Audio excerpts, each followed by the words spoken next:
넉 달째 이어지는 한일 경제 보복 조치, 갑작스런 일본의 공격에 처음엔 당황했지만 침착하게 역공을 펴는 한국이나 순순히 저자세로 나올 줄 알았던 한국이 의외로 강하게 들이밀자 갈수록 당황하는 일본. 서로가 피곤한 날들이 이어지고 있는데요. 드디어 우리는 일본이라는 적의 우두머리를 1대1로 만나게 됩니다. 2019년 10월 24일 이낙연 국무총리와 아베 신조 일본 총리의 회담이 진행됐고 짧지만 길었던 싸움이 한국의 승리로 끝날 것이란 희망을 볼 수 있었습니다. 이제까지의 영상을 통해서 한국에 대한 일본의 경제 보복 조치가 일본 기업들의 피해로 이어졌으며 일본의 3개월 연속 무역 적자라는 처참한 결과로 나타났다는 점을 말씀드렸습니다. 이거 뭔가 잘못 돌아가는 것 같은데? 라는 생각을 아베 정부가 하고 있을 즈음 나루히토 일왕 즉위식 참석차 이낙연 국무총리가 대통령 전용기를 타고 일본으로 갑니다. 나루히토 일왕 즉위를 축하하기 위해 일본을 방문한 나라는 약 80여 개. 이 중 일본 언론에서 가장 큰 관심을 보인 것은 두말할 것도 없이 한국의 이낙연 국무총리였습니다. 그런데 스포트라이트를 받으며 일본에 온 이낙연 총리를 가장 먼저 반겨준 것은 다름 아닌 비와람이었습니다. 아시다시피 태풍 이름은 북태평양 인근 14개 국가에서 제출한 이름을 돌려가면서 쓰는데 공교롭게도 이낙연 총리가 일본에 도착한 날은 한국이 제출했던 이름을 쓴 제20호 태풍 너구리가 일본을 지날 때였습니다. 비행기에서 내린 이낙연 총리의 우산이 뒤집히면서 비를 맞고 내려오는 모습을 본 일본 언론과 네티즌들은 일본과 박 터지게 싸우고 있는 대한민국에게 바람의 신이 벌을 내렸다는 어처구니 없는 이야기를 합니다. 자꾸만 커져가는 한국에 대한 일본인들의 혐오 감정을 다시 한번 엿볼 수 있는 황당한 반응이었는데요. 그러나 그것도 잠시 이낙연 총리가 본격적으로 외교 활동에 나선 이후 일본인들의 반응은 180도 달라집니다. 아시다시피 이낙연 총리는 동아일보 기자 출신입니다. 21년 기자 생활 중 1989년부터 3년 동안 도쿄에서 겪은 특파원 경험이 있다는 것을 잘 알고 있는 일본 언론은 이낙연 총리가 문재인 대통령과 아베 총리 사이에서 훌륭한 중재자 역할을 해줄 것으로 기대하고 있었습니다. 일본 언론의 예상은 정확했습니다. 일본 대학생들 만난 자리에서는 행사를 마친 후 개인 명함까지 돌리는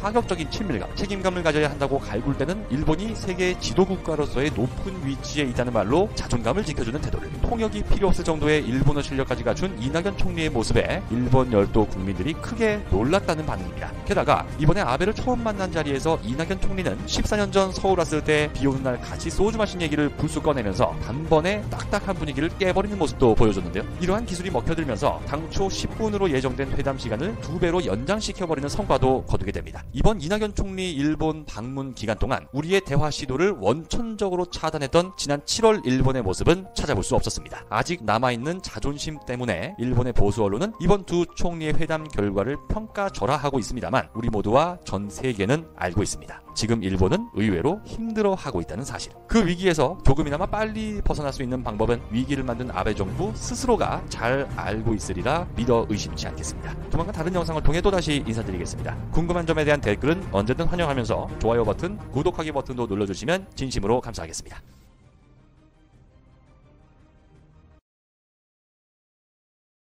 에 대해서 말씀드리겠습니다. 25일 태풍 부알로이가 발생했습니다. 한 달 강수량이 하루 만에 쏟아질 정도로 일본에 많은 피해를 발생시켰습니다. 이 태풍은 하필 생존이 시급한 한 일본 기업에 직격탄을 날렸습니다. 이 기업은 애플 아이폰에 주로 LCD를 공급하는데요. 정부가 일본 3대 전자회사에 디스플레이 사업부를 합병시켜 만든 재팬 디스플레이입니다. 정부가 5조를 직접 쏟아부은 기업인데 일본을 대표하는 기업이라는 의미에서 재팬 디스플레이입니다. 줄여서 JDI라고 부르는데요. 삼성과 LG와 주로 경쟁하는 기업인데 현재 JDI는 LCD 수요가 줄어들면서 3개월 만에 거의 1조의 대규모 적자를 기록하는 등 심각한 어려움에 봉착해 있습니다. 정부도 투입한 5조를 거의 날리게 생긴 상황으로 회사의 존폐 자체를 심각히 걱정해야 하는 처지인데요. 하필 이 시기에 천재지변마저 불어닥친 겁니다. JDI는 공식 성명에서 태풍과 폭우로 공장의 전기 공급이 끊겼고 가스 공급 시설마저 작동을 멈췄다. 이 때문에 모든 생산 라인이 멈춰있다고 밝혔습니다. 복구가 끝나는 대로 공장 가동을 재개할 거라 공표했지만 언제 복구가 가능할지는 따로 밝히지 않았습니다. 하필 JDI는 다른 LCD 공장인 하쿠산 공장을 10월 초부터 사실상 폐쇄한 상태인데요. LCD 수요가 감소하는 상황에서 수익성이 떨어지는 하쿠산 공장부터 먼저 정리를 한 겁니다.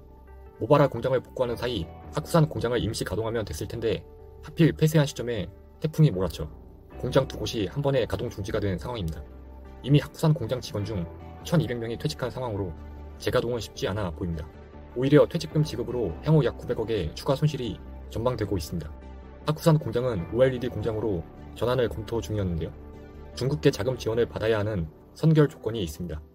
돈이 있어야 공장을 리모델링 한다는 거죠. 그런데 중국계 펀드가 하필 당초 약속했던 투자를 최근 취소했습니다. 중국계 펀드는 JDI의 기술을 중국 대륙에 이전하고 공장도 중국에 짓고자 했는데요. 원하는 요구가 받아들여지지 않았다며 투자를 취소했습니다. JDI가 몇 개월도 버티기 힘든 상태라 의도적으로 시간을 끌어 좀 더 낮은 가격의 지분을 확보하고 자신들의 요구사항을 관철시키려는 전략일 수도 있습니다. 일단 자금 지원을 할 것처럼 약속했다가 이유를 대며 지원을 시키는 거죠. JDI는 그 사이 다른 재무적 투자자를 찾을 수도 없어 시간만 흘러간 겁니다.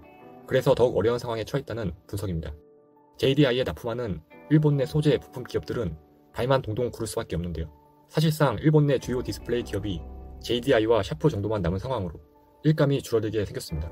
한국 기업에 납품하면 되는데 하필 정부가 수출 규제를 해서 스스로 발목을 잡은 안타까운 상황. 공식적으로 선포한 후 2달이 지났습니다. 새로운 수도는 홍수, 쓰나미, 지진, 산불 등 재난 위험이 적기 때문에 선택했다며 수도 이전의 이유를 밝혔습니다. 이와 더불어 한국의 행정수도 이전에 대한 경험이 인도네시아에게는 특별한 관심을 촉발하면서 약 40조 원이 예상되는 이번 프로젝트에서 한국이 얼마나 많은 참여가 이뤄질지 귀추가 주목되고 있습니다. 더불어 인도네시아의 한국에 대한 관심에 일본 언론이 어떤 식으로 바라보는지 한번 알아보겠습니다. 자카르타는 자바해를 마주한 습지대에 자리 잡고 있습니다. 더불어 13개의 강이 자카르타를 통과합니다. 때문에 자카르타의 홍수가 잦다는 건 놀라운 일이 아니죠. 게다가 전문가들에 따르면 홍수는 점점 심각해지고 있습니다. 그러나 단지 대홍수만 문제가 아닙니다. 자카르타라는 대도시 자체가 말 그대로 바닥으로 가라앉고 있습니다. 자카르타에서 지난 20년간 지반 침하에 대해 연구한 한 연구원은 2050년이 되면 북부 자카르타의 95%가 가라앉을 거라고 언급했습니다. 이는 이미 실제로 벌어지고 있는 일입니다. 북부 자카르타는 지난 10년간 2.5m 가라앉았고 일부 지역은 매년 25cm씩 가라앉고 있습니다. 이는 전 세계의 연안지역 대도시의 평균에 비해 2배나 빠른 속도입니다. 자카르타는 매년 평균 1에서 15cm 가라앉고 있으며 도시의 절반 가까이가 이제 해수면보다 고도가 낮은 상태입니다. 이에 대해 전문가들은 여러 가지 이유를 들고 있습니다. 그중 가장 큰 이유 중 하나는 식수와 목욕 용수 등 도시 주민들이 막대한 양의 지하수를 퍼서 쓰고 있기 때문입니다. 대부분의 지역에 수도관이 공급되지 않기 때문에 사람들은 지하 깊은 곳 안반수를 퍼올려 사용하고 있습니다. 그러나 지하수를 꺼내 쓰게 되면 그 위에 있는 집안은 마치 바람 빠진 풍선처럼 가라앉게 되겠죠. 이것이 집안 침하로 이어지는 것입니다. 더군다나 당국의 느슨한 규제로 상황은 더욱 악화되고 있습니다. 개인부터 대형 쇼핑몰 운영사까지 누구나 지하수를 퍼서 쓸 수 있는 상황입니다. 문제는 시민들이 허용된 것보다 많은 지하수를 쓴다는 것입니다. 시민들은 당국이 자신들의 생활용수 필요량을 맞춰주지 못해 어쩔 수 없다고 말하고 있습니다. 실제로도 전문가들은 수자원관리당국이 자카르타의 물수의 40%만 충족시킬 수 있다고 말하고 있는 상황입니다. 이 상황에서 인도네시아 당국은 자카르타만의 17개의 인공섬과 함께 건설되고 있는 32km짜리 방조제 그레이트 가루다가 자카르타가 가라앉는 것을 막아줄 것이라고 기대하고 있습니다. 이 방조제를 건설한 데는 약 400억 달러, 한화로 약 45조 원가량이 듭니다. 이와 비슷한 상황을 극복한 네덜란드와 건설 기술이 뛰어난 한국의 지원을 받고 있는 이 사업은 인공호수를 만들어 자카르타의 강들이 물의 양을 수용할 수 있을 정도로 해수면을 낮추려 하고 있습니다. 비가 올 때마다 문제가 됐던 홍수 문제에도 도움이 될 것입니다. 하지만 근본적인 대책은 되지 못할 것으로 예상되는 것이 전문가들의 의견입니다. 두 번째로 수도 이전을 결정하게 된 이유로 전체 인구 약 2억 6,900만 명 중 1억 500만 명 정도가 자카르타와 그 주위에 거주해 인구 밀집 현상이 심각하고 이로 인해 교통체증과 대기오염 문제가 꼽히고 있습니다. 시내에선 차량 평균 속도가 10km 정도일 정도로 체증이 심하고 각종 정부 장관들이 회의에 제 시간에 도착하려면 경찰 호송대 호의를 받아야 할 정도입니다. 또한 수카르노 하타 국제공항에 도착해서 자카르타 시내까지 고작 30km 거리를 이동하는데 3시간이 걸린다고 합니다. 2018년 자카르타 팔렘방 아시안게임에서는 조코 위도도 인도네시아 대통령이 대통령궁에서 주 경기장으로 이동하는 도중에 길이 막히자 전용차에서 내려서 오토바이를 직접 몰고 경기장에 도착하는 해프닝도 있었습니다. 이런 교통체증으로 인한 인도네시아 경제적 손실이 2020년에 연간 65억 달러에 달할 것으로 추산되는 결과가 나오기도 하고 있습니다. 그리고 이대로 교통체증이 진행된다면 2022년에는 자카르타 시내 전역에서 정체가 발생할 것이라고 예측되는 부분이었습니다. 이러한 이유로 인도네시아는 수도 이전을 강력하게 실시하려고 하고 있습니다. 새로운 수도는 보르네오 섬의 동칼리만탄입니다. 동칼리만탄이 위치한 보르네오 섬은 세계에서 세 번째로 큰 섬으로 인도네시아, 말레이시아, 브루나이 등 3개 국가의 영토로 나뉘어져 있습니다.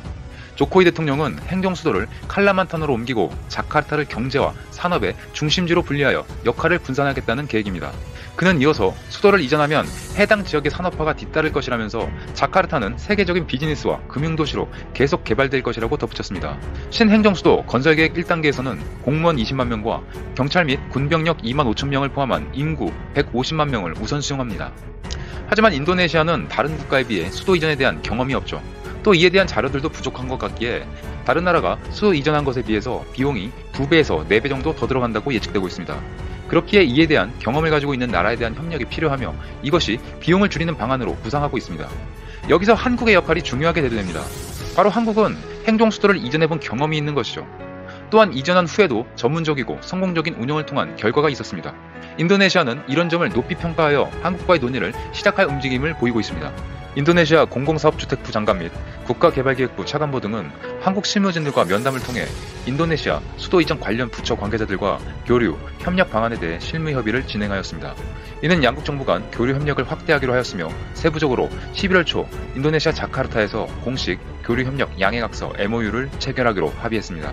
인도네시아 공공사업주택부 장관은 한국의 건설 경험에 관심이 많으며 인도네시아 수도 이전에 큰 도움이 될 것이라고 생각한다면서 추진체계, 도시계획 등 행정도시 건설 과정뿐만 아니라 도시의 질을 향상시킬 수 있는 지능형 도시, 스마트 시티 조성 등 한국의 기술력에 큰 관심을 보였습니다. 한국 정부 관계자 또한 양 국가의 기관이 지속적으로 교류 협력을 확대해 나갈 예정이라면서 대한민국의 경험과 기술력 그리고 인도네시아의 잠재력이 결합된다면 엄청난 시너지 효과가 발생할 것으로 기대한다고 밝혔습니다. 이와 더불어 민간 기업들도 분발하는 모습을 보여줬습니다. 현대 엔지니어링은 인도네시아의 새 수도 이전지에 대규모 정유 공장을 수주했습니다. 인도네시아 국영 석유 회사인 페르타미나가 발주한 동칼리만탄주 발릭파판 정유공장 고도화 프로젝트를 수주하고 최근 시공 계약을 체결한 것이죠. 이 프로젝트는 전체 39억 7천만 달러 규모의 플랜트 공사로 이 가운데 현대 엔지니어링의 지분은 21억 7천만 달러, 한화로 약 2조 6천억 원 규모에 달합니다. 또한 현대건설은 지난 10일 인도네시아 국영건설업체 후타마 까리아와 자카르타에서 향후 인도네시아 정부가 추진될 주요 국책 사업에 대한 협력을 위한 MOU를 체결했습니다. 이를 통해 인도네시아 조코이 대통령의 2기 정부에서 추진 계획인 수도 이전 사업 찔레곤과 빠딘반을 잇는 도로 및 철도 사업 외 자카르타 북부 방조제 사업과 대형 국책 사업인 정유 및 석유화학 공사에 대해 상호 협력을 모색할 계획이라고 밝혔습니다. 더불어 이번 신수도는 스마트 도시, 녹색 도시를 목표로 하고 있기에 버스와 택시 등 대중교통 차량을 전기차 위주로 구매하고 충전 인프라를 구비할 것으로 예정 중이며 도시 내에도 기존의 LPG를 대신해 한국과 같은 도시가스를 공급하겠다는 포부도 밝혔습니다. 이는 한국 기업들에게 더 많은 기회를 부여할 것으로 판단됩니다. 이렇게 한국은 인도네시아의 발전에 적극적으로 참여하여 양국의 밝은 청사진을 만들어가고 있지만 일본 언론들의 반응은 차가웠습니다. 원인은 기존의 인도네시아에서 우위를 점하고 있던 일본이 새로운 수도 이전으로 인해 자신들의 입지가 줄어들 것으로 예상하기 때문입니다. 일본의 언론들은 여러 번 수도 이전을 하려다 실패했으니 이번에도 어려울 것으로 본다. 40조 원이라는 거대한 자금을 확보하기 어렵다. 칼리만탄 섬의 오랑우탄 서식지와 더불어 많은 열대우림 지역이 파괴될 것으로 본다. 등 한결같이 부정적인 반응을 보이고 있습니다. 그래서인지 한국의 적극적이고 다양한 참여를 좋은 시선으로 보는 언론사를 찾아보기 힘들었습니다. 한국은 이럴수록 인도네시아와의 관계를 더욱 공고히 하려는 행보를 보입니다. 10월 21일은 지난 4월 대선에서 5년 임기로 재선에 성공한 조코 위도도 대통령의 2기 취임식이 있었습니다. 문재인 대통령은 노영민 비서실장을 경축 특사로 파견해 대통령 친서를 직접 전달하며 축하의 뜻을 전했습니다. 또한 인도네시아의 비전과 한국의 신남방 정책을 잘 조화해 양국이 공동 번영을 이뤄나가길 희망한다고 전했습니다.